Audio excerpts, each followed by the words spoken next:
ফুলমতি রে চামিলি রে আয় না তোরা আয়, আজি সাপ ধরিতে যাব।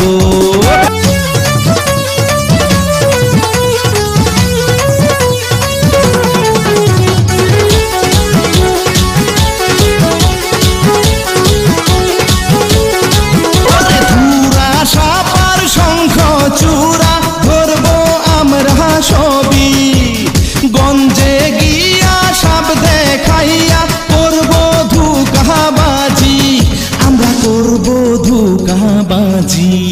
ওরে ফুলমতি রে চামিলি রে আয় না তোরা আয়, আজি সাপ